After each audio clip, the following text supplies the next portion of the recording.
जय जिनेंद्र।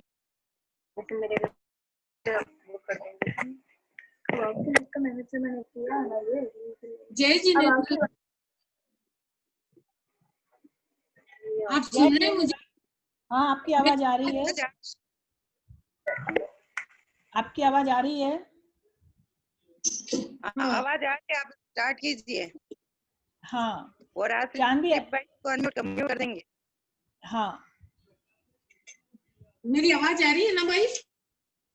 आ रही है भाई, आपकी आवाज आ रही है। ठीक है, मैं शुरू करती हूँ भाई। हाँ,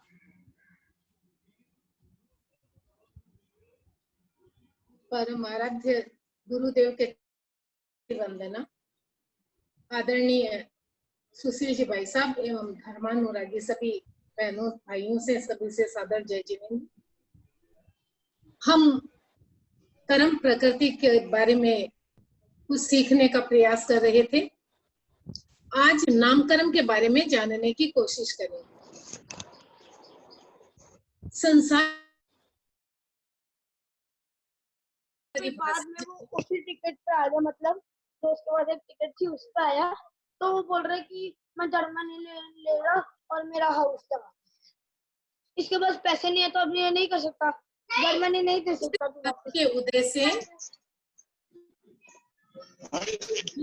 शरीर, जाति, गति, यश, अपयश आदि पर्याय होती है, उसे नामकर्म कहते हैं।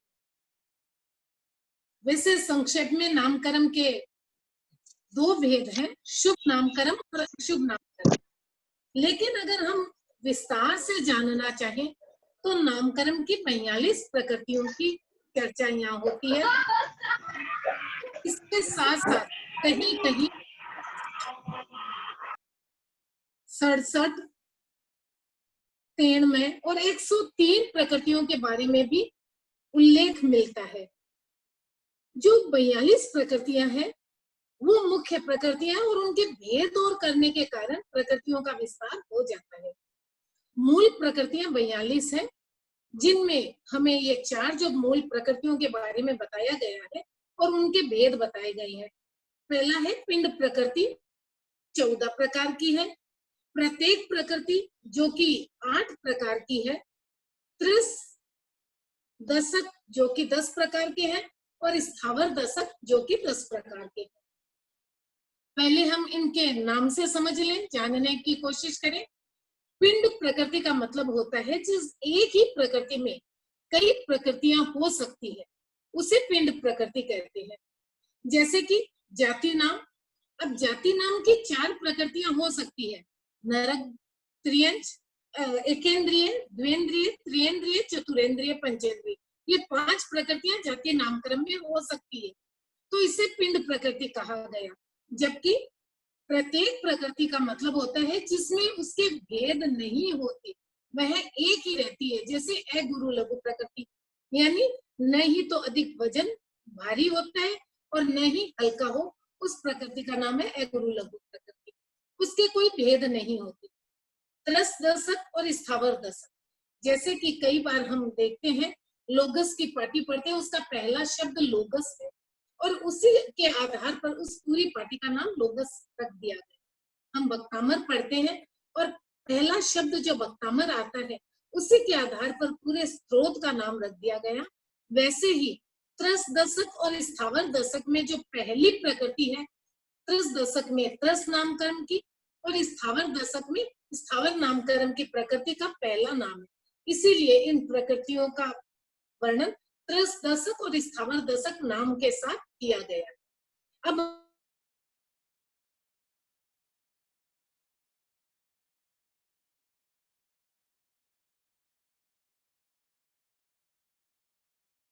कई, जैसे सबसे पहले है गति नाम। गति नाम यानी कि जो मनुष्य गति, देव गति आदि विभिन्न पर्यायों में जो हमें परिणति होती है उसे गति नामकरण कहते हैं।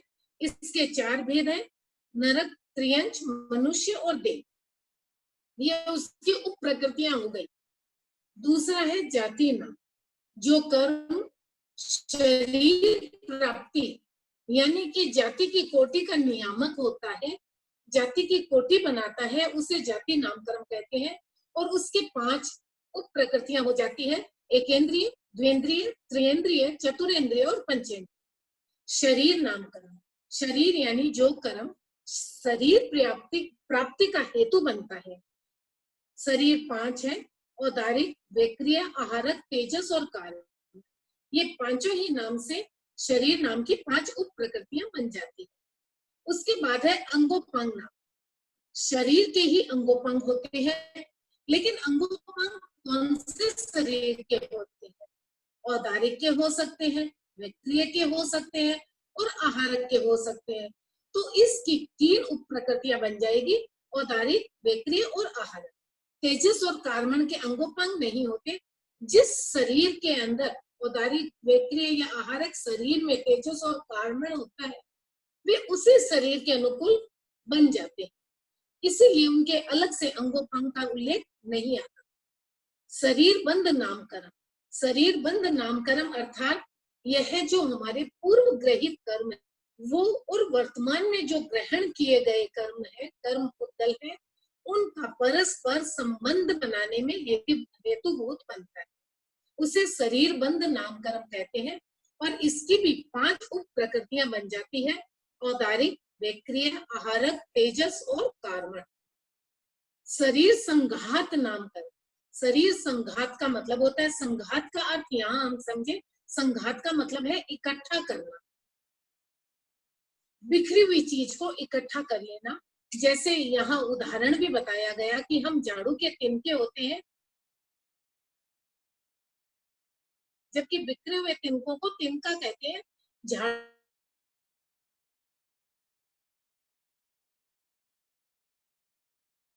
है जो कि हमने कर्म बंधन किए हैं, उनका संघात यानी गांठ बंद करने की जो निमित्त बनती है कर्म प्रकृति, उसे शरीर संघात कर्म कहते हैं।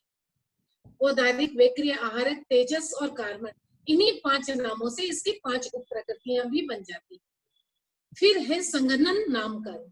संघनन का मतलब होता है अस्थि की संरचना, और जो हमारी अस्थियों की रचना में हेतुभूत कर्म बनते हैं उन्हें संघनन नामकरण कहते हैं।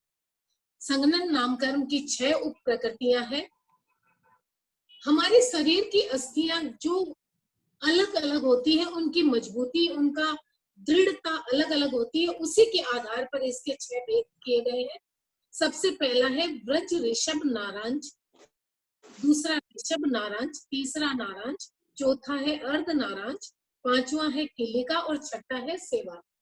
हम इसे समझ लें, वज्र, ऋषभ और नारांज, यानी कि नारांज का मतलब होता है एकदम मरकट बंद, एकदम गहरा बंद लगा लेना, एकदम हड्डियों का आपस में उलझा हुआ बंद लगाना।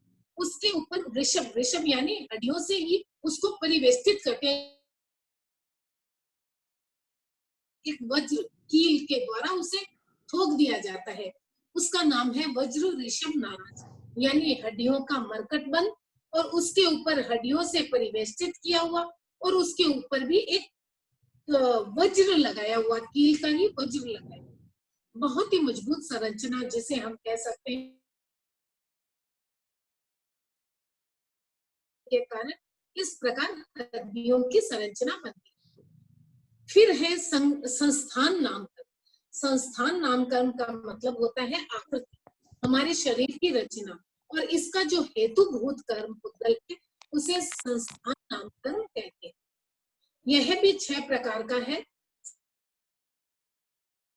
न्यूग्रोथ, परिमंडल, सादी, वामन, उपज और मुंडन। यह भी हमारे शरीर के जो आकार रचना है, जो आकृति है, उसके आधार पर बनता है।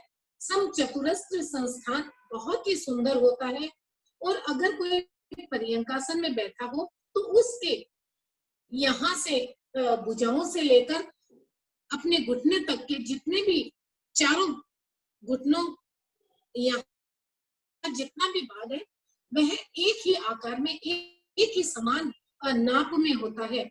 तो ऐसा सुंदर आकार रचना जिसका परिमाण एकदम बराबर हो, सम हो, उसे समचतुरस्र संस्थान कहते हैं।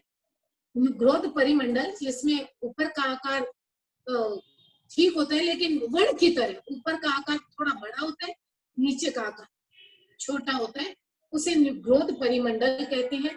शादी में नीचे का आकार बड़ा, ऊपर का आकार थोड़ा छोटा होता है, उसे शादी।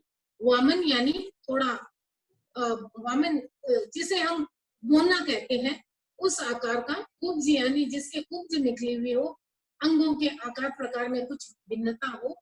हुंडक यानी जिसकी आकार संरचना बिल्कुल एक रूप ना हो, उसे हुंडक कहते हैं। उसके बाद वर्ण नाम, गंध नाम, रस नाम, स्पर्श नाम, ये 4 आते हैं। वर्ण कृष्ण, नील, रक्त, पीत और श्वेत, ये जो शरीर के रंगों के ऊपर प्रभाव पड़ता है उसे वर्ण नामकरण कहते हैं। और इसकी 5 उप प्रकृतियां हैं। गंध, सुगंध और दुर्गंध, इसकी ये 2 उप प्रकृतियां हैं जो शरीर के गंध पर प्रभाव डालती है। रस, ये इसकी भी 5 उप प्रकृतियां हैं। तिक्त, कटु, कसाई, अम्ल और मधुर, ये इस जो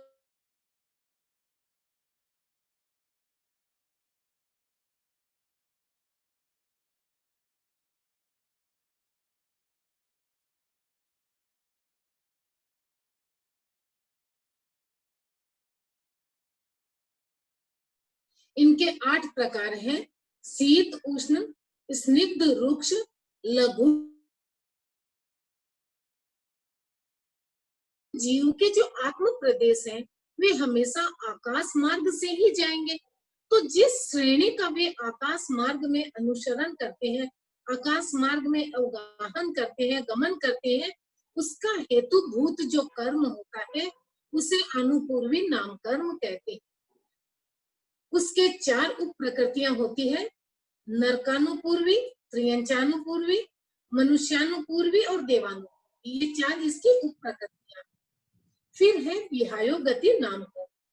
हम चाहे किसी भी अवस्था में रहे, लेकिन हम आकाश स्थान में रहते हैं, आकाश के अंदर ही हमारा गमन होता है, हम रहते हैं। तो जिस कर्म पुद्गलों के कारण जीव आकाश स्थान विशेष को अवगाहित करता है, गमन करता है, उसे विहायो गति नाम कर्म कहते हैं। इसके 2 प्रकार हैं, प्रशस्त और अप्रशस्त। यानी प्रशस्त यानी अच्छी गति, हंस आदि के तरह अच्छी गति करने को अगर हमें उपलब्ध हो सुविधाएं, तो उसे प्रशस्त विहायो गति कहते हैं। और अप्रशस्त का मतलब होता है जिस गति में अशुभ हो, जैसे ऊंट आदि की जो गति होती है, गधे आदि की, उसका अशुभ विहायो गति नाम कर्म हम करते हैं। ये हुआ पिंड प्रकृतियां। अब हम समझेंगे प्रत्येक प्रकृति को। प्रत्येक प्रकृति का मतलब होता है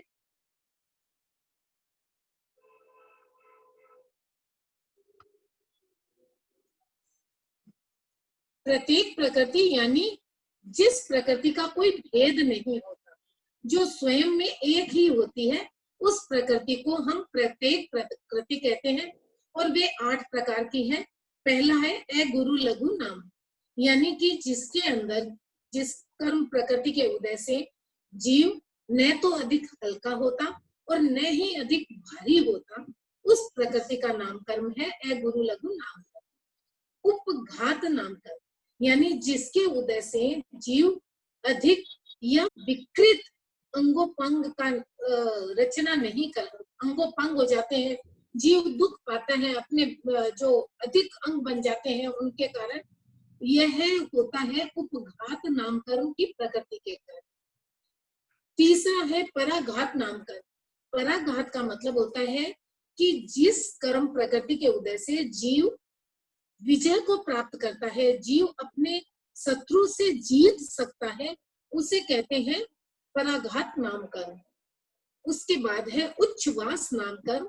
जिस कर्म के उदय से जीव श्वास प्रश्वास अच्छे से ले सके, सुखपूर्वक ले सके, उसे उच्छ्वास नाम कर्म कहते हैं।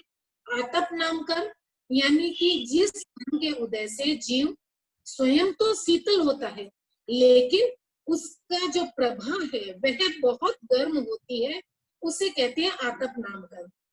आतप नामकरण यानी कि यह है प्रकृति मुख्यतः सूर्य की जो वाहन है, यानी हम जिस सूर्य को देखते हैं वह सूर्य जो विमान है, उसके अंदर जो पृथ्वी काई के जीव है, उनमें मुख्यतः इस कर्म प्रकृति का उदय रहता है। उसके बाद है उद्धोत नामकरण। उद्धोत नामकरण यानी कर्म के जिस कर्म प्रकृति के उदय से जीव के शरीर की कांति शीतल होती है, शीतल प्रभा युक्त होती है, उससे उद्धोत नामकरण कहते हैं। यह प्रकृति का, इस प्रकृति का उदय चंद्रमा के जो विमान है, चंद्र विमान, जिसे हम चांद के रूप में जानते हैं, या फिर जुगनू, एक जो त्रियंच जीव है जुगनू जो चमकता है, उसमें भी इस कर्म प्रकृति का उदय होता है। उसके बाद है निर्माण। निर्माण नामकरण यानी यह वह कर्म है जिसके उदय से जीव शरीर के अवयव जहां होने चाहिए वहां व्यवस्थित हो, उस कर्म प्रकृति का नाम है निर्माण नामकरण। इस कर्म प्रकृति के उदय से शरीर में फोड़े, फुंसी, मुहासे आदि भी नहीं होते। और आठवीं जो प्रत्येक प्रकृति है वह है तीर्थंकर नामकरण, अर्थात जिस कर्म के उदय से जीव तीर्थंकरत्व की प्राप्ति करता है, उस कर्म प्रकृति का नाम है तीर्थंकर नामकरण। अब हम त्रस दशक और स्थावर दशक को भी जाने। त्रस और स्थावर दशक, जैसे कि मैंने बताया था, पहला जो नामकरण की प्रकृति है वह है त्रस नामकरण और स्थावर दशक में स्थावर नामकरण। इसी के कारण इस पूरे दशक का नाम त्रस दशक और स्थावर दशक पड़ गया है। और ये दोनों एक दूसरे के विरोधी भी हैं, तो इन्हें हम समझने की कोशिश करें ताकि याद करने में हमारे बहुत सुविधा हो जाएगी। पहला है त्रस नामकरण, जिस कर्म के उदय से जीव स्वतंत्र रूप से सुख दुख के हेतु बोध गमन आगमन करे, उसे त्रस नामकरण की प्रकृति कहते हैं। दूसरा है बादर नाम। बादर यानी जिस कर्म के उदय से जीव को स्थूल शरीर प्राप्त हो, ऐसा शरीर प्राप्त हो जो कि आंखों से देखा जा सके, उस नामकरण की प्रकृति का नाम है बादर नामकरण। तीसरा है प्रत्येक नाम। प्रत्येक का मतलब होता है कि जिस कर्म प्रकृति के उदय से जीव को एक स्वतंत्र शरीर मिले, उसे प्रत्येक नामकर्म कहते हैं। चौथा है पर्याप्त नामकर्म, जिस कर्म के उदय से जीव अपने जो योग्य पर्याप्ति है उन्हें वह पूर्ण करके वह पर्याप्त बन पाए, उसका नाम है पर्याप्त नामकर्म। और उसके बाद स्थिर नाम। स्थिर नाम का मतलब होता है जिसके उदय से शरीर के अवयव मजबूत हों, स्थिर हों, सुंदर हों, उसे स्थिर नामकर्म कहते हैं।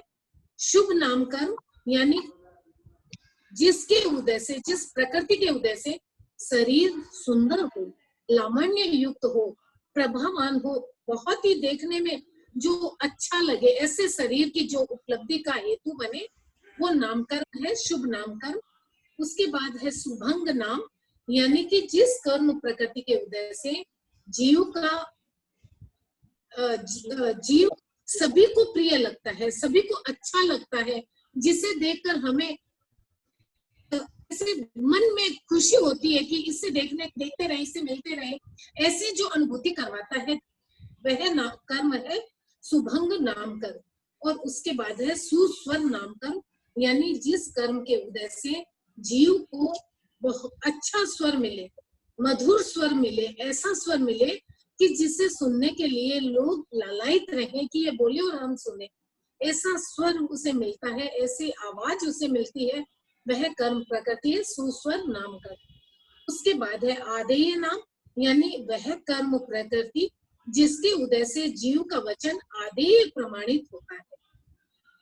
और उसके बाद है यश कीर्ति नामकर्म, यानी जिस कर्म के उदय से जीव को यश मिलता है, कीर्ति मिलती है, उस नामकर्म की प्रकृति का नाम है यश कीर्ति नामकर्म। अब इसी की जो ऑपोजिट जो प्रकृतियां हैं वह है स्थावर दशक। स्थावर दशक यानी सबसे पहली प्रकृति है स्थावर नामकर्म। स्थावर नामकर्म जिसके उदय से जीव को स्वतंत्र रूप से गमन आगमन नहीं कर सकता। वह अपने सुख या दुख के लिए स्वतंत्र रूप से आगमन नहीं कर सकता, उस प्रकृति को कहते हैं स्थावर नामकर्म। दूसरी है सूक्ष्म नामकर्म, यानी जिस कर्म के उदय से जीव को ऐसा शरीर मिलता है जो कि आंखों से देखा नहीं जा सकता, सूक्ष्म शरीर प्राप्त होता है, उसे कहते हैं सूक्ष्म नामकर्म। साधारण नामकर्म यानी कि जिस कर्म के उदय से जीव को एक ही शरीर के अंदर अनंत जीव रहते हैं या अनंत जीवों के साथ रहना पड़ता है, उस कर्म प्रकृति का नाम है साधारण नामकर्म। साधारण नामकर्म को हम एक बार और अच्छे से समझ लें, यानी कि जिसके अंदर स्थूल शरीर एक होता है, औदारिक शरीर एक होता है, और उस एक ही औदारिक शरीर के अंदर अनंत जीव रहते हैं, लेकिन अनंत जीवों का कार्मण और तेजस शरीर अपना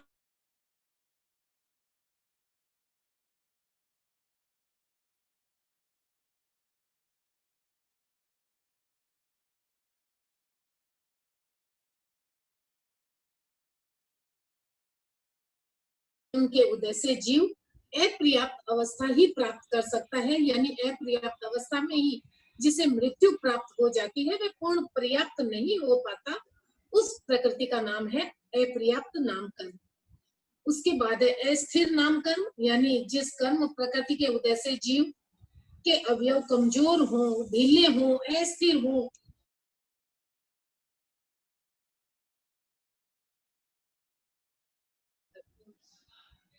बड़ी हर्ष की बात है कि हमारी 5 मई को ये क्लासेस शुरू हुई थी और बड़ी सुचारू रूप से चल रही है। बस कभी कोई डिस्टरबेंस हुआ है तो सिर्फ नेट की वजह से हुआ है, और पहली क्लास हमारे चांद भाई ही ने शुरू की थी, तो उनके प्रति बहुत आभार। यह प्रवक्ता है, उपासिका प्रवक्ता है, ज्ञानशाला प्रशिक्षिका भी हैं, और जय 6 क्लास में करवा रहे थे और अभी 9th में करवा रहे हैं ये स्टडी, तो इनके प्रति बहुत आभार। ऐसे हमें पढ़ाने वाले टीचर्स मिले हैं, हम उनके प्रति सभी की ओर से मैं आभार व्यक्त करती हूँ। और अगर किसी की भी जिज्ञासा आज समय की कमी के कारण जिज्ञासा नहीं हो पाई है, तो सभी से निवेदन, अगर कोई भी जिज्ञासा हो तो आप अपने ग्रुप में लिख दीजिए, आपको समाधान मिल जाएगा। तो इसी भावना के साथ हम ओम अहरम। सुशील भाई साहब, आप कुछ कहना चाहें? हम आपके आभारी है। कृतज्ञोस्मि, हम आपके आभारी हैं। अभी 1-2 सेकंड की मीटिंग की है, खत्म हो जाएगी, तो कोई कुछ बोलना चाहे। सुशील वैसा नहीं दिख रहे हैं क्योंकि उनके प्रति ज्यादा सुशील वैसा नजर नहीं आ रहे हैं। उनके प्रति बहुत नहीं, ठीक है, अच्छी क्लास चल रही है और बढ़िया है। आपने ठीक ही बताया, चांद भाई ने शुरू की थी और आज ये मई महीना पूरा संपन्न होने के बाद जून महीने में हमने प्रवेश कर लिया है।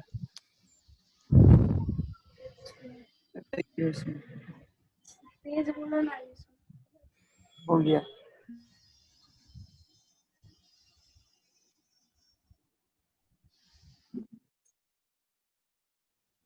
भाई जी, आप कुछ बता सकते हैं, क्योंकि आप तो मीटिंग से समय हाँ, क्यों जा रहा है समझ में नहीं आ रहा है। नहीं, 1 मिनट समय हो रहा है। वो आपके देखो, आपके वहां दिखा भी रहा होगा कि लेस देन 1 मिनट है।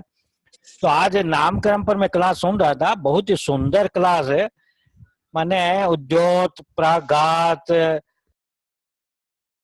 ये पता नहीं, आज अभी 1 मिनट ऊपर चला गया है, तो आप उसका समय का सदुपयोग हो जाएगा। सही है, हाँ हाँ बिल्कुल। तो इसके बाद हम नामकरण की प्रकृतियों को ले लेते हैं। अशुभ नामकरण,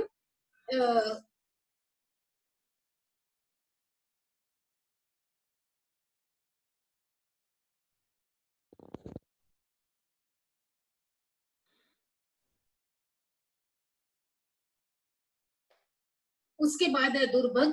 दुर्भग यानी जिसके कर्म प्रकृति के उदय से आपसी संबंध जो नहीं जुड़ पाते, संबंधों में नहीं रह पाते, यानी कि उपकार नहीं कर पाते, वैसे कर्म प्रकृति जीव का उपकार नहीं हो, संबंधों यश हो, यश ना हो, जो अपकीर्ति का कारण बने उसे अपयश अयश कीर्ति नामकरण कहते हैं। इस प्रकार अगर इन भेदों को भी हम गिने तो 93 कर्म प्रकृतियां बनती है, और जहां पर 103 है वहां शरीर बंध नामकरण की जो 5 प्रकृतियां हैं उसकी जगह 15 प्रकृतियां बन जाती है, और उन 15 प्रकृतियों को यानी कि 10 और प्रकृतियों को जोड़ा जाए तो 103 नामकरण की प्रकृतियां हो जाती है।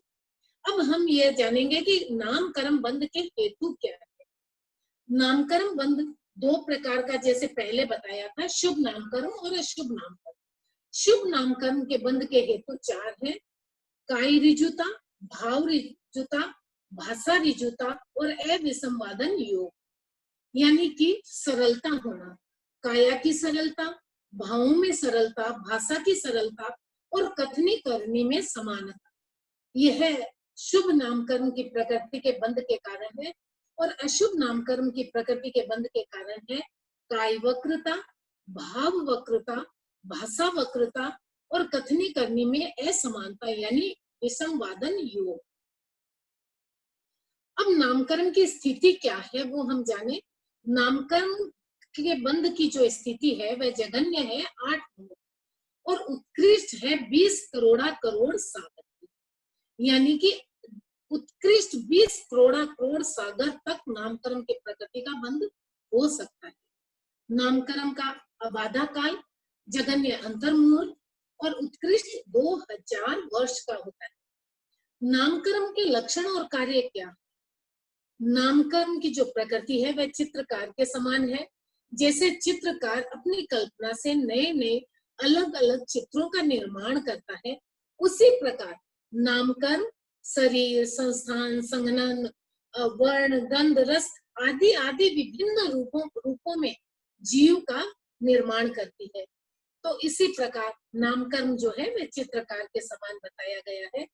अब नामकरण को भोगते कैसे हैं? यदि नामकरण का उदय हो तो जीव किस रूप में उस नामकरण की प्रकृति का वेदन करता है, यह हम जाने तो नामकरण के भोगने के 28 हेतु है। शुभ नामकरण के 14 और अशुभ नामकरण के 14। शुभ नामकरण से जीव, शुभ नामकरण का जब उदय होता है तो जीव को शारीरिक और वाचिक उत्कर्ष मिलता है, यानी कि उसका शरीर सुसंगठित, सुंदर, लावण्य युक्त होता है और उसके वचन भी आदेय युक्त होते हैं, मीठे होते हैं, मधुर होते हैं। तो इनका अनुभाव यानी इनका फल 14 प्रकार का है।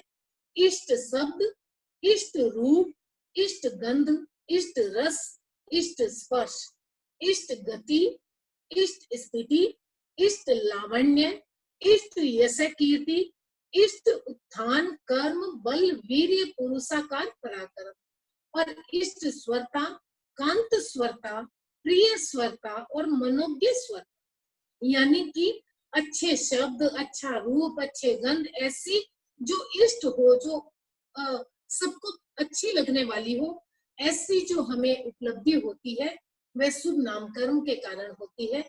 और अशुभ नामकरण के भी 14 ही अनुभाव बताए गए हैं। अशुभ नामकरण के उदय से जीव शारीरिक और वाचिक दोनों ही प्रकार से अपकर्ष पाता है। इसके 14 जो अनुभाव यानी कि फल जो है वो इस प्रकार है: अनिष्ट शब्द, अनिष्ट रूप, अनिष्ट गंध, अनिष्ट रस, अनिष्ट स्पर्श, अनिष्ट गति, अनिष्ट स्थिति, अनिष्ट लावण्य, अनिष्ट यश कीर्ति, अनिष्ट उत्थान, कर्म, वीर्य, पुरुषाकार, पराक्रम, अनिष्ट स्वरता, हीन स्वरता, दीन स्वरता और अकांत स्वरता। यानी कि शारीरिक सौष्ठव भी उसमें अपकर्ष होता है और वाचिक भी अपकर्ष की प्राप्ति होती है। स्वर अच्छा नहीं होता, स्वर मधुर नहीं होता, स्वर जो है वह अनिष्टकारी होता है, हीन होता है, दीन हो जाता है, एकांत हो जाता है। नामकरण को गुण स्थानों में कौन सी अवस्थिति है वो हम जाने। नामकरण का उदय सभी गुण स्थानों में रहता है। नामकरण का बंध पहले से 10वें गुण स्थान तक होता है। और नामकर्म का उपसम और क्षयोपसम नहीं होता। नामकर्म का क्षयिक भाव गुण स्थानों में नहीं है, केवल सिद्धों में ही होता है। यह नामकर्म की प्रकृति हमारी यहाँ संपूर्ण होती है। और अब हम गोत्र कर्म को समझने का प्रयास करें, क्योंकि हमारी मीटिंग गुरुदेव की कृपा से अभी चल रही है, आप सब सुन पा रहे हैं, तो यथासंभव जितना हो सके हम कर्म प्रकृति को पूरा करने की कोशिश करते हैं। गोत्र कर्म वह कर्म है जिससे जीव को अच्छी या बुरी दृष्टि से देखे जाने का निमित्त बनता है। यानी कि जो कर्म जीव के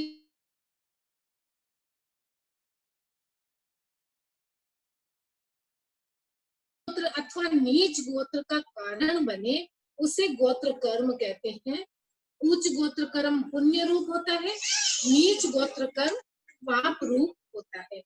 गोत्र कर्म की भी दो प्रकृतियां हैं, पहली है उच्च गोत्र और दूसरी है नीच गोत्र।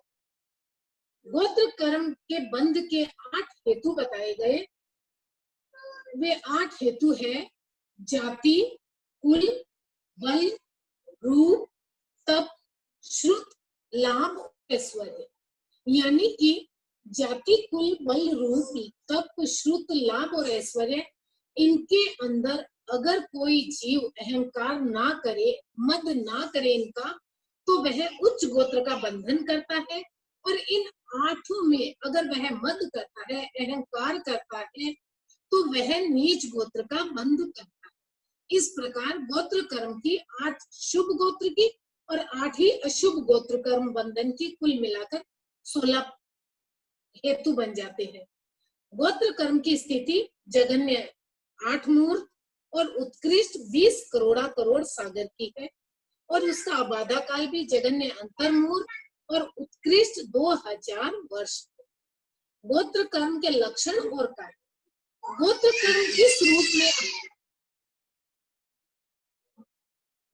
कर्म किस रूप में अपना कार्य करता है? गोत्र कर्म कुंभकार के समान है। जैसे कि कुंभकार छोटे बड़े मन चाहे आकार के घड़े घड़ सकता है, मटके बना सकता है, उसी प्रकार गोत्र कर्म के द्वारा ऊंच या नीच, विशिष्टता या अविशिष्टता प्राप्त होती है।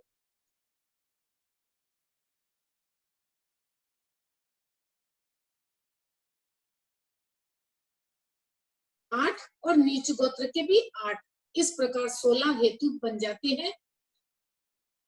जो उच्च गोत्र कर्म है उनको भोगने के, यानी उसको भोगने से जीव को विशिष्ट का अनुभव होता है, उसका फल होता है। वे हैं जाति विशिष्टता, कुल विशिष्टता, बल विशिष्टता, रूप विशिष्टता, तप विशिष्टता, श्रुत विशिष्टता, लाभ विशिष्टता और ऐश्वर्य विशिष्टता। ये उच्च भोगने के हेतु है, अनुभाव है। और नीच गोत्र कर्म के उदय से जीव को बातों में हीनता का अनुभव होता है, हीनता प्राप्त होती है। और वे जातिहीनता, कुलहीनता, बलहीनता, रूपहीनता, तपहीनता, श्रुतहीनता, लाभहीनता और वे ऐश्वर्यहीनता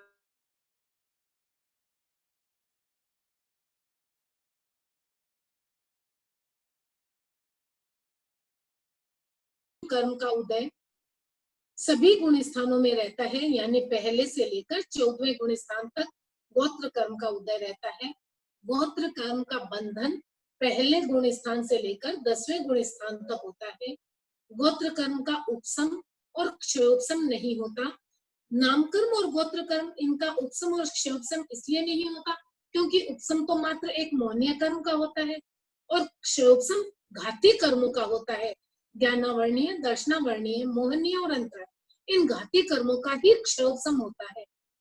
शेष जो 4 अघाती कर्म है उनका उपसम और क्षयोपसम दोनों ही नहीं होता। गोत्र कर्म का क्षयिक भाव किसी भी गुण स्थान में नहीं है, क्योंकि जब तक ये अघाती कर्म रहते हैं जीव सिद्ध अवस्था को प्राप्त नहीं कर सकता। तो यह इनका क्षयिक भाव केवल सिद्धों में ही मिलता है। जीव संसारी जीवों में इनका क्षय भाव नहीं होता। ये हमारे गोत्र कर्म की प्रकृति यहाँ पूर्ण होती है। और अब हम अंतराय कर्म के बारे में जानने की कोशिश करेंगे। अंतराय कर्म वह कर्म है जिसके कारण हमारी आत्मशक्ति अथवा पौद्गलिक वस्तु की उपलब्धि में बाधा आती है। हम चाहकर भी हमारी आत्मशक्ति का प्रयोग नहीं कर पाते, हम चाहकर भी पौद्गलिक वस्तु को उपलब्धि नहीं कर पाते, उसका भोग नहीं कर पाते। ऐसे कर्म का नाम है अंतराय कर्म, क्योंकि अंतराय कर्म के उदय से जीव को उनकी प्राप्ति में बाधा उपस्थित होती रहती है। अंतराय कर्म की उत्तर प्रकृतियां 5 है: दानांतराय, लाभांतराय, भोगांतराय, उपभोगांतराय और वीर्यांतराय। दानांतराय यानी कि जिस कर्म के उदय से जीव को दान देने में उपस्थित होती है, वह दान की भावना करता है, दान देना चाहता है, उसके पास योग्य दान होता भी है और वह दान दे, ऐसी स्थिति भी बन जाती है, लेकिन फिर भी जीव दान नहीं दे पाता है। साधु घर में आते हैं और हमारे पास ऐसी योग्य वस्तु भी है जो हम दान में दे सके, लेकिन उसके बावजूद कुछ ऐसी बाधाएं उपस्थित हो जाती है कि हम चाहकर भी दान नहीं दे पाते है। दानांतराय कर्म है लाभांतराय कर्म, यानी कि जिस कर्म के उदय से जीव को शब्द, गंध, रस, स्पर्श, वर्ण आदि के लाभ नहीं मिलता, और जिसके कारण जीव ज्ञान, दर्शन और चारित्र और तप आदि का लाभ भी नहीं प्राप्त कर सकता, उस कर्म का नाम है लाभांतराय। यानी कि जो पौद्गलिक वस्तु और जिसमें आत्मशक्ति दोनों में ही बाधा उपस्थित हो,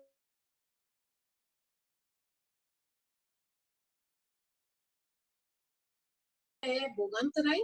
और उपभोगांतराय यानी उस कर्म प्रकृति के उदय से जीव को उपभोग में लेने योग्य जो वस्तुएं हैं, जैसे हमारे जेवर हैं, जैसे हमारे कपड़े हैं, हमारे घर के फर्नीचर है, जिनका हम बार बार उपयोग करते हैं, लेकिन जिस प्रकृति के कारण उनका उपयोग करने में भी बाधा उपस्थित होती है, वह है उपभोगांतराय।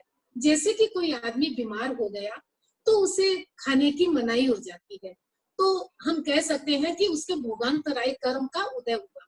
और उपभोगांतराय यानी कि वस्तुएं होने के बावजूद भी हम उसका उपयोग नहीं कर पाते, उनका बार बार उपयोग किया जा सकता है लेकिन हम नहीं कर पाते, उसे उपभोगांतराय कर्म कहते हैं।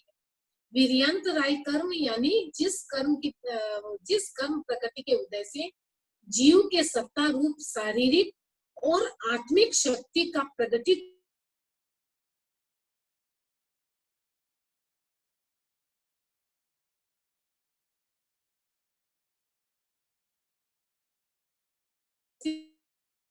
अवरोध आ जाता है, उसका नाम है वीर्यांतराय। अंतराय कर्म बंध के 5 हेतु है, वो है दान, लाभ, भोग और उपवीर्य।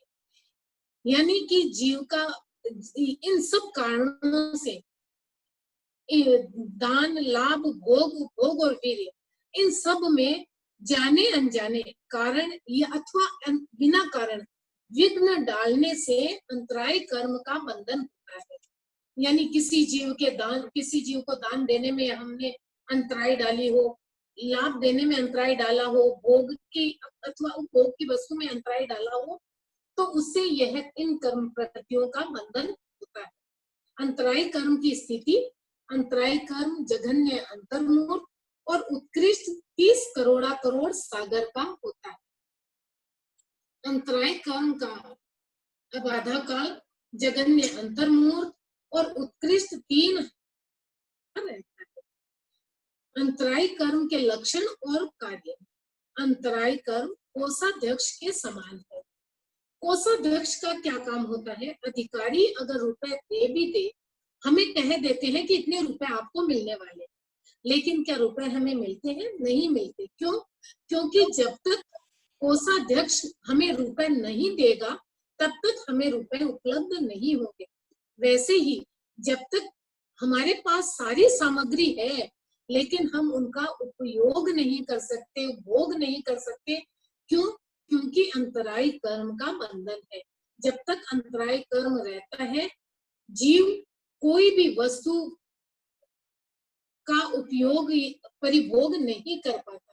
उनका उपयोग करना, उन अनुकूलताओं को प्राप्त करना उसके लिए सुलभ नहीं होता। अंतराय कर्म बंध को भोगने के क्या हेतु है? अंतराय कर्म का बंध हो जाए तो हम किस रूप में, कैसे वह उदय में आता है, क्या उसका फल मिलता है? अंतराय कर्म के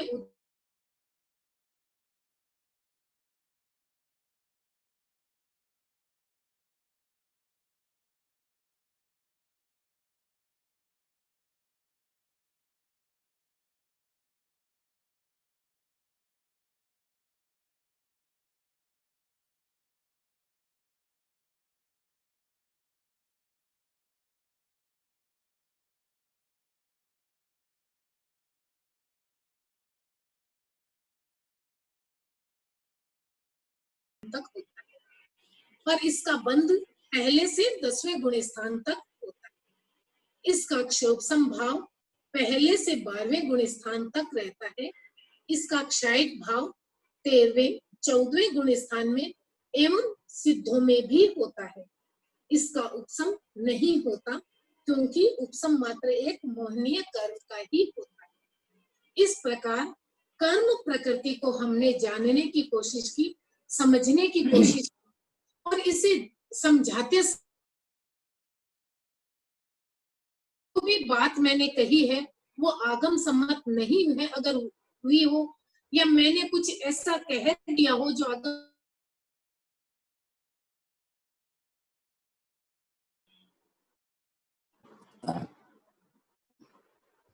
आज का क्लास आप यहीं संपन्न करते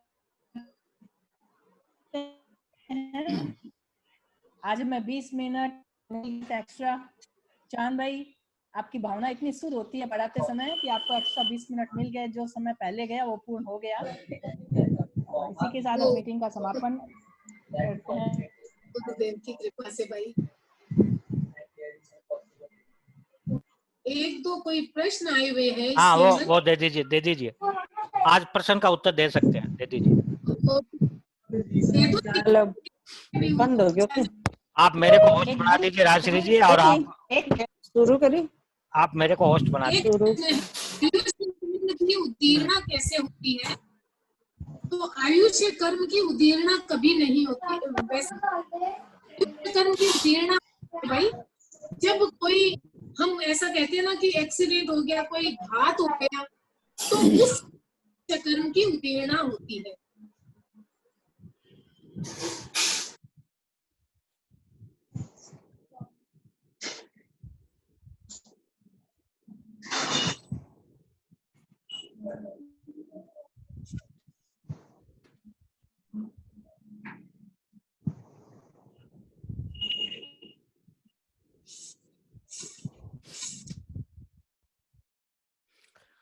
हाँ, और किसी की जिज्ञासा है क्या?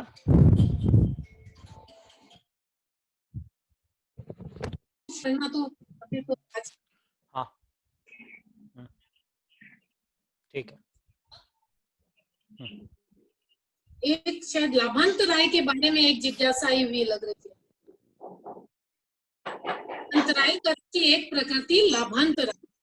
इस कर्म के उदय से जीव के जो शब्द, गंध, रस, स्पर्श या वर्ण आदि जो है उनका लाभ उसे नहीं मिलता, और साथ ही साथ ज्ञान, दर्शन, चारित्र और तप का लाभ भी उसे उपलब्ध नहीं होता, क्योंकि इनके अंदर भी उसे विघ्न उपस्थित हो सकते हैं। कई बार हम देखते हैं कि कोई तपस्या करता है लेकिन तपस्या के बीच में कोई बाधा आ जाती है और वह तपस्या आगे नहीं कर पाता। कई बार हम स्वाध्याय करने की सोचते हैं लेकिन कोई ऐसी परिस्थिति बन जाती है कि हम स्वाध्याय नहीं कर पाते। तो जिस कर्म प्रकृति के उदय से ऐसा होता है वह है लाभांतराय, और लाभांतराय कर्म प्रकृति हमारी शब्द, गंध, रस, स्पर्श आदि के अंदर भी अंतराय डालती है, हमें लाभ नहीं होने देती और हमारे ज्ञान, दर्शन, चारित्र और तप में भी विघ्न उपस्थित करती है, हमें उनका लाभ नहीं होने देती। एक प्रश्न ये आपने देख लिया था कि एकेंद्रिय का दानांतराय समझाइए। कौन सा लाभांतराय? दानांतराय, एकेंद्रिय जीव का दानांतराय। दानांतराय, एकेंद्रिय जीव का दानांतराय, ये गुणवत्ती एक जी। मिनट भाई साहब, मैं देख। गुणवत्ती जी दुग्गड़ ने शायद पूछा होगा।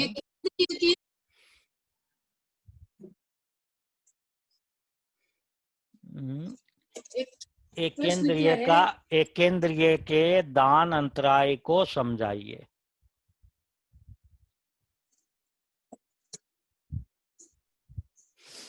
देखो, अंतराय कर्म का उदय सभी जीवों के होता है, केवल जो वीतराग है उनके नहीं, यानी जो अनिंद्रिय हो गए उनके इन कर्मों का क्षय होता है। तो कुछ अंशों में तो यह हर जीव के उदय होता ही है। अब दानांतराय यानी एकेंद्रिय जीव तो वैसे भी दान नहीं दे पाते, तो उनके तो अंतराय कर्म का बंधन है, इसीलिए वह कुछ कर ही नहीं पाते। एकेंद्रिय जीव तो वैसे भी अपने कर्मों के कारण किसी भी तरह का लाभ नहीं ले पाते, न दानांतराय का लाभ ले पाते हैं और न ही लाभांतराय, न ही भोग और उपभोगांतराय, क्योंकि उनके उन कर्मों का उदय रहता है। तो वे दान और दे कैसे सकेंगे? दान दे ही नहीं सकेंगे।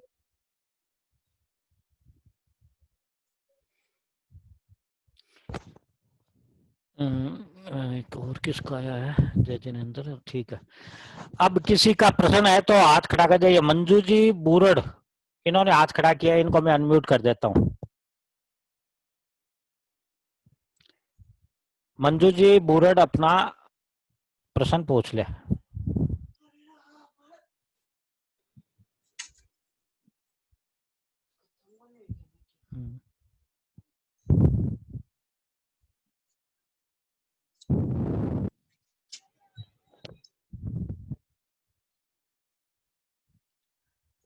मंजू जी, या तो आप चैट में पूछ ले या आप अपने आप को अनम्यूट करके पूछ ले।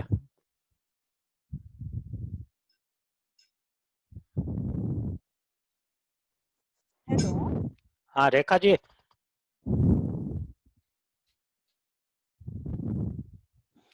हाँ बोलिए। हेलो हाँ हेलो जय जिनेंद्र, मैं गुणवंती दुग्गड़ बोल रही हाँ हूँ। बोलिए बोलिए। एक्चुअली सभी जीवों में पांचों लब्धि होती है, दान, लाभ, भोग, उपभोग और वीर्य। एक्चुअली एक इंद्रिय में वो लब्धि कैसे किस प्रकार से यूज करते हैं वो समझना है। दान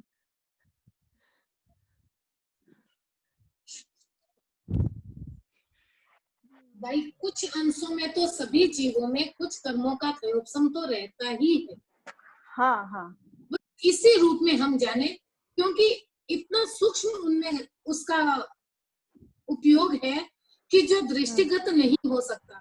एक केंद्रीय में ही क्यों, द्वेंद्रिय, त्रिएंद्रिय, चतुरेंद्रिय में भी हम इसका यानी कि दान लब्धि उनमें है, लेकिन उसका उपयोग वो कैसे करते हैं हम नहीं जान पाते। लेकिन अगर उनमें यह मान ले कि यह लब्धि है ही नहीं, तो ऐसा नहीं है। उन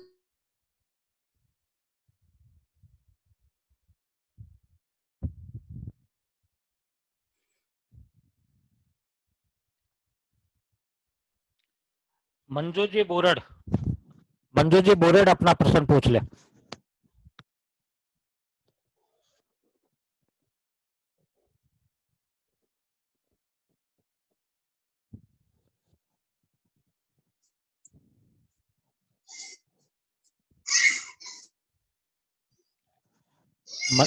मंजू जी बोरड़ अपना प्रश्न पूछ रही है क्या?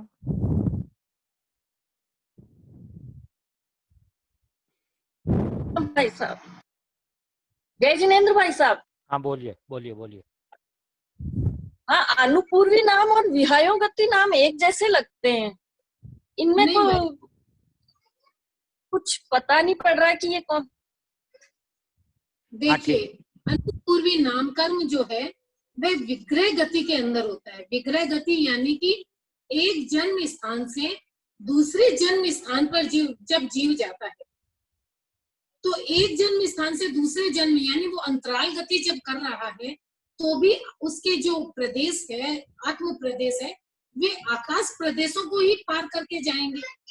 तो उस समय विग्रह गति के समय एक जन्म स्थान से दूसरे जन्म स्थान में जब वो जा रहा है, उस समय उसके आत्म प्रदेश जिन आकाश प्रदेशों के अंदर गमन करते हैं और उस समय जो कर्म हेतु भूत बनते हैं, उसे अनुपूर्वी नामकर्म कहते हैं। और इसके उत्तर प्रकृतियां 4 है: नरकानुपूर्वी, देवानुपूर्वी, मनुष्यानुपूर्वी और त्रियंचानुपूर्वी। और विहायो गति नामकर्म का मतलब है अभी हम बैठे हैं, चल रहे हैं, गमन कर रहे हैं, तो भी आकाश प्रदेश में ही कर रहे हैं। आकाश तो सर्वत्र है, कोई भी जगह ऐसी नहीं जहां आकाश नहीं है। आकाश के अंदर ही गमन आगमन होता है। तो अभी जो हम शुभ गति कर रहे हैं या अशुभ गति कर रहे हैं, उसका हेतुभूत जो कर्म है वह विहायो गति नाम कर्म है। और इसकी 2 प्रकृतियां, उप प्रकृतियां हैं, प्रशस्त विहायो गति और अप्रशस्त विहायो गति। यानी एक तो हमें गमन आगमन में अच्छा आकाश प्रदेश मिले, जैसे कि हंस आदि की चाल होती है वह अच्छी होती है, और एक ऊंट की, घोड़े की, ये गधे आदि की चाल जो है वह इतनी अच्छी नहीं होती, प्रशस्त नहीं होती। तो इस गमन में जो आकाश प्रदेश अवगाहित होते हैं, जिस कर्म के कारण हमें प्रशस्त या अप्रशस्त विहायो गति की प्राप्त होती है, उसे विहायो गति नामकर्म कहते हैं। थोड़ी सी बात मैं और कह देता हूं कि आप ये समझ लीजिए कि जो विग्रह गति है उसको आप वक्र गति भी कह सकती है। यानी अंतराल गति में ऋजु गति के सिवा अगर वक्र गति होती है तो वही विग्रह गति है। तो ये विग्रह और विहाय मिलते जुलते नाम होने से हो सकता है आपको कुछ ऐसा लगा हो। दूसरी जो 5 लब्धि की बात है, आप अगर 21 द्वार में जाएंगे तो जीव के सभी प्रकारों में 500 लब्धियां होती है। और ये बात ठीक है कि हम जो तुलना करते हैं दान की, लाभ की, हम अपने वर्तमान में इर्द गिर्द जो देख कर करते हैं उतनी सूक्ष्मता से हम समझ नहीं पाते, इसलिए ये जिज्ञासा सहज रूप से हो जाती है। लेकिन वो कुछ बातें हैं जो हमें आगम के आधार पर मिलती है, तो हम उसमें शोध भी कर सकते हैं। कोई नई बात आती है तो आपको बता भी देंगे। चांद भाई कुछ कहना चाहती है? हाँ, नहीं, जय जिनेंद्र भाई साहब, बस ठीक है, चलो आज संपन्न करते हैं। बिल्कुल, आज इतना हो गया। तो पुनः चांद भाई के प्रति आभार कि इन्होंने ये जो प्रारंभ किया था और आज ये कर्म प्रकृति का थोकड़ा पूर्ण हो गया। अगली क्लास आपकी 5 ज्ञान पर जब भी होगी तो 5 ज्ञान पर होगी। तो सभी के प्रति, सभी संभागियों के प्रति भी आभार, चांद भाई के प्रति आभार और राजश्री जी के प्रति भी आभार। हम मीटिंग को संपन्न कर रहे के हैं। प्रति हार्दिक कृतज्ञता ज्ञापित करते हुए भाई साहब आपके प्रति भी बहुत बहुत कृतज्ञता ज्ञापित करती हूँ, क्योंकि एक लक्ष्य बन जाता है स्वाध्याय का, एक कारण बन जाता है। ऐसे करते हैं लेकिन एक लक्ष्य पूर्वक हो, तो आपके प्रति तो बहुत ही कृतज्ञता ज्ञापित करती हूँ। और कर्म प्रकृति के इस थोकड़े के संबंध में यदि कुछ मैंने ऐसा कह दिया हो जो आगम सम्मत ना हो, अथवा बताने में कुछ विवेक मैंने ना रखा हो, तो सभी से मिच्छामि दुक्कडम करती हूँ, कमत्तावना करती हूँ, क्षमा याचना करती हूँ। और क्योंकि मैं खुद भी एक ज्ञान करने के लिए ज्ञानार्थी ही हूँ। ऐसा नहीं है कि हम बहुत कुछ जानते हैं, ऐसा हो गया। हम सभी ज्ञानार्थी ही है और ये समझ लीजिए अध्ययन है। लेकिन चूंकि आपका दायित्व हमने आपको अध्यापन का दे दिया, तो वो बदलकर सभी सक्षम है और निश्चित रूप से सबका स्वाध्याय होता है। तो बहुत अच्छी क्लासें चल रही है। ओम और हम मीटिंग को संपन्न कर रहे हैं।